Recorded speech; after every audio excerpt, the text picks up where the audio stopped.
Hey guys, it's Lindsay. Welcome back to my channel. I'm back with a thoughts video, and this one is actually on a book series that I've been reading called Galaxy's Edge. No, I'm not talking the theme park. I'm talking an actual book series. Right now, I'm up to part 3, which is like every book has parts. Okay, so got part 1, which is books 1 and 2, part 2, which is books 3 and 4, part 3, which is books 5 and 6, and so forth, and so on and so forth. I'm up to part 3. I currently have just under an hour and a half left on book number 6, which is Prisoners of Darkness. So, let's go with that. We'll start it off with what Galaxy's Edge actually is. Galaxy's Edge is Star Wars, but doing its own thing, basically. So what that means is it's Star Wars, but not Star Wars. And it was written by Nick Cole and Jason Anspach. I'll link everything in the description so you can go find them. I got mine on Audible, which is how I've been listening to all of it. And these books are so interesting to listen to, at least for me. Not sure if anyone else would listen to it.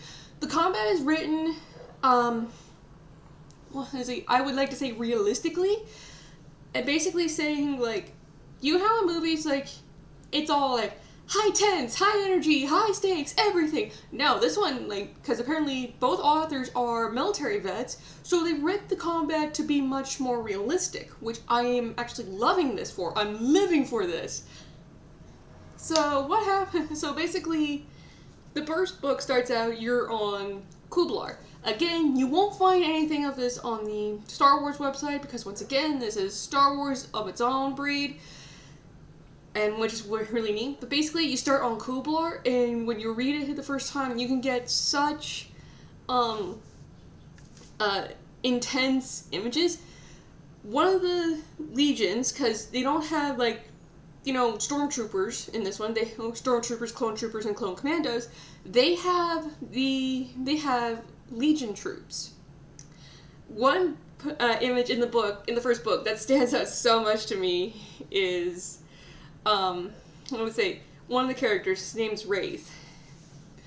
Well, he goes by Wraith, but everybody knows, but he's actually Captain Ford. He has a hold of a Legionnaire's helmet, or bucket as they're called, in his hand. He has a knife in the other hand, and he's just like got his hold of the thing, and as he's looking right in his commanding officer's eyes, he just goes right into the helmet that he's holding, and he goes, "Like I said, it doesn't work.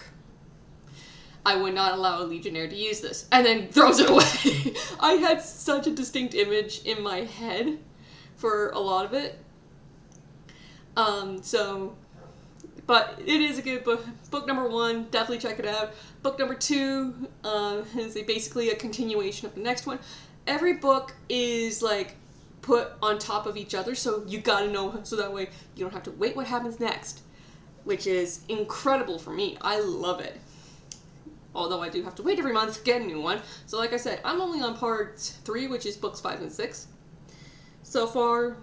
And in books 3 and 4, we are introduced to what's known as Dark Ops, and there are 2 factions within Dark Ops, well, 2 sectors in Dark Ops that we know of, and that is Nether Ops, which are the guys that literally, you don't talk about Bruno, you don't talk about Bruno.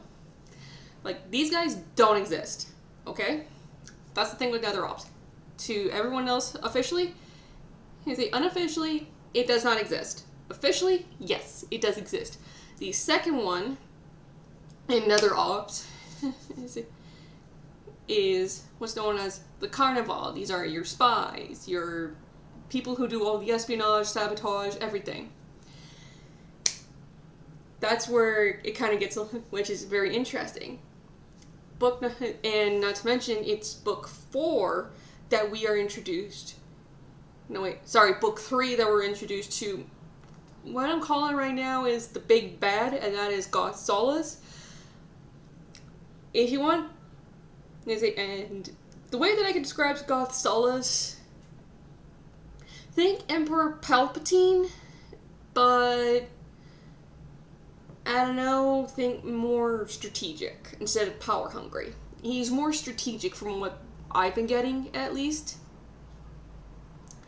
And not to mention, it's book 4 that we're getting people who, from the original Legion, to switch over to the other side because of what the Republic and the House of Reason are doing. That's another thing.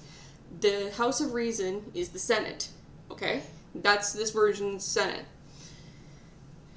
Which, definitely loving. It's definitely a better change of pace. And it's great. It's definitely something I would totally get myself into. And I definitely hope you guys like it. Right now, but basically, book 4, again, people are picking sides on who we want to go with, this new Empire or the Republic or the House of Reason. You can understand why a lot of Legionnaires want to leave, because they're being taken over by the Points. That's the thing.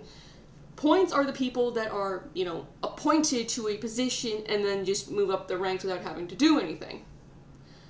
Honestly, I can think of a few people I can honestly understand Legionnaires being like that. And Legionnaires wanting to leave after that, I understand that. Let's see. But they took over the Empire took over Terrigal Prime, which is where the Republic's shipyards are, politically destroying the shipyards. Someone's gonna have to take the fall for it. It's not up for debate. Someone's gonna be taking the fall for it. So, yeah, that's the thing. And I can't get too much into book 6 because, again, I am still going through it. I am just finishing it up.